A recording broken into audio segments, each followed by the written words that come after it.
Hello，大家好，歡迎返嚟乜乜 channel。今日我想同大家深入咁傾一本書。呢本書個名好有火藥味，亦都好扎心，叫做《你的善良必須有點鋒芒》。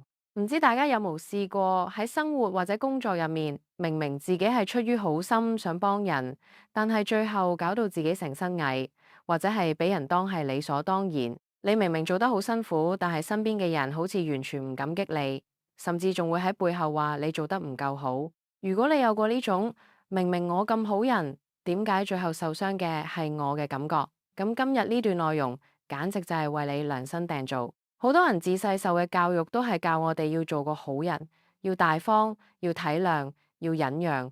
但係作者慕顏歌喺呢本書入面好直接咁潑咗我哋一盆冷水。佢話如果你嘅善良係無原則、無底線嘅話，咁呢種唔係真正嘅善良，而係一種軟弱。你可能會問，善良點會係軟弱呀？我係有修養先唔同佢計較，宰佢。但係你有冇諗過，當你一味咁退讓，一味咁遷就嘅時候，其實你係喺度縱容緊嗰啲自私嘅人，同時亦都係喺度傷害緊你自己。所以今日我哋就要嚟拆解一下，點樣先可以做到一個有骨氣、有力量嘅好人。我哋先嚟睇一個職場嘅例子。呢本書入面講過一個叫桂小棠嘅後生仔。小棠啱啱入公司嗰陣，真係一個典型嘅24孝同事。佢日日早到打掃，邊個話肚餓，佢就送餅乾。夏天仲會買埋冰凍可樂分俾大家飲。聽落係咪好完美？簡直係模範員工呀！但係結果呢，有一日佢離咗職之後，個前同事打電話俾佢，話真係懷念你啊！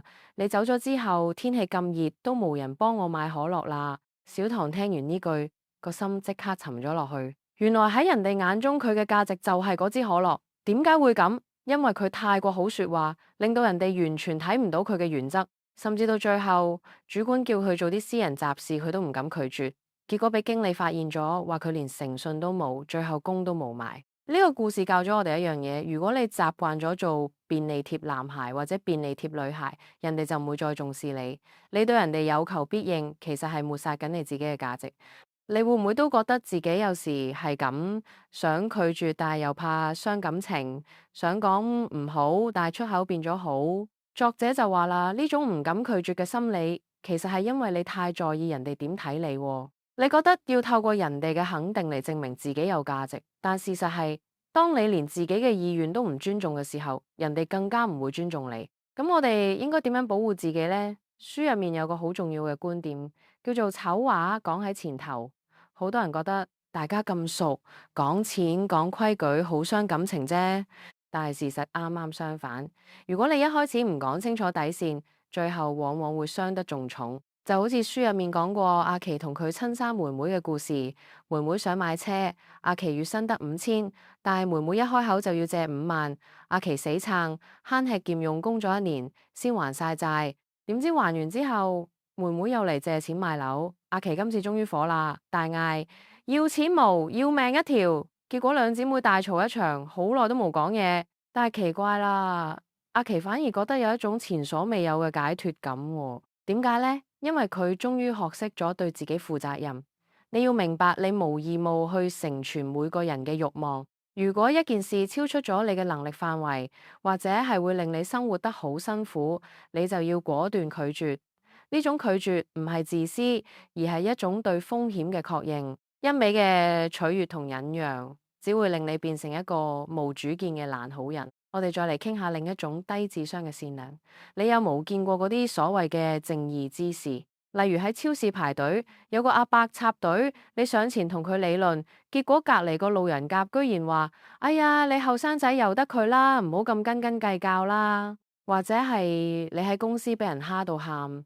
有人會同你講，大家同事大方啲啦。你有冇覺得好奇怪？點解善良變咗做嗰啲唔講道理嘅人嘅擋箭牌？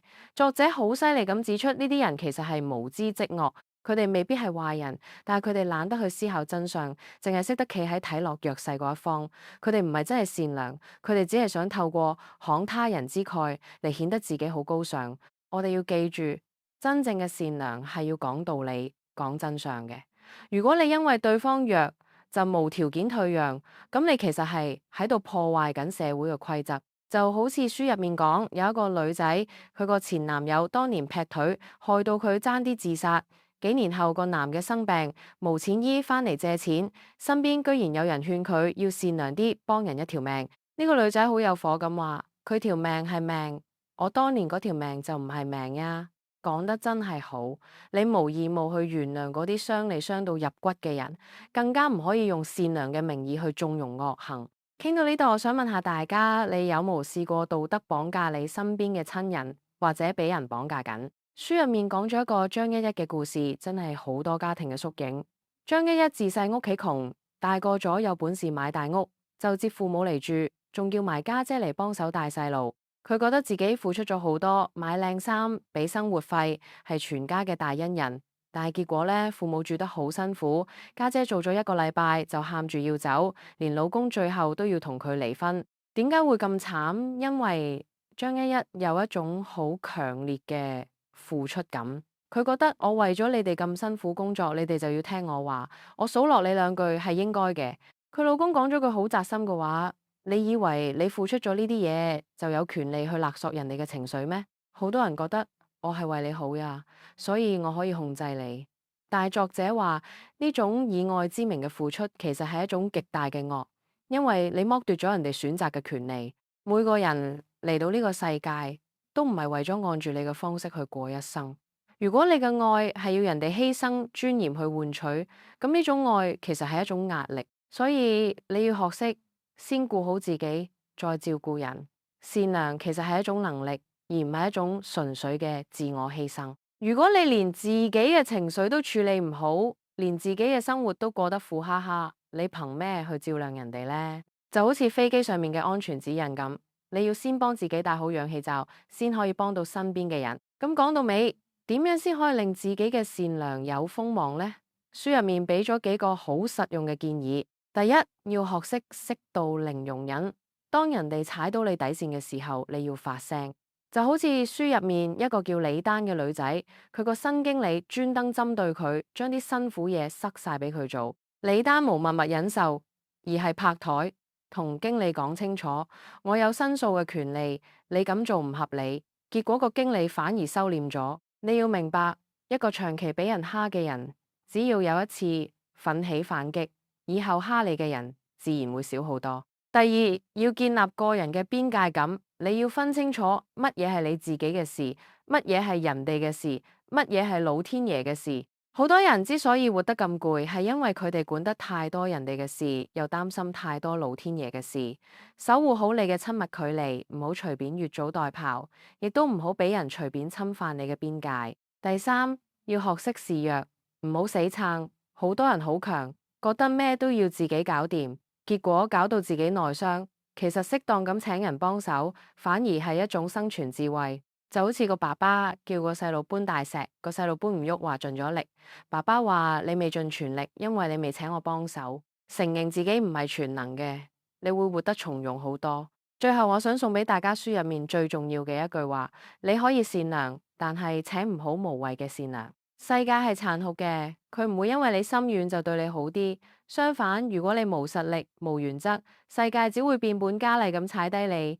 真正成熟嘅善良係深諳世故而不世故。你明白呢個世界嘅陰暗面，你見過人心嘅複雜，但係你依然選擇做一個好人。只不過你呢個好人係帶住武器嘅，你唔主動去傷害人，但係你絕對有能力去保護自己。正如愛默生所講，你嘅善良必須有點鋒芒，否則等於零。希望大家聽完今日嘅分享，可以慳返嗰份失落咗嘅勇氣，去爭取嗰啲屬於你嘅嘢，去拒絕嗰啲你唔想做嘅事，挺直你嘅腰骨，呢個世界先會俾返屬於你嘅一切。如果你鍾意今日嘅內容，記得幫我 like、subscribe 同埋 share 俾你身邊嗰位爛好人朋友。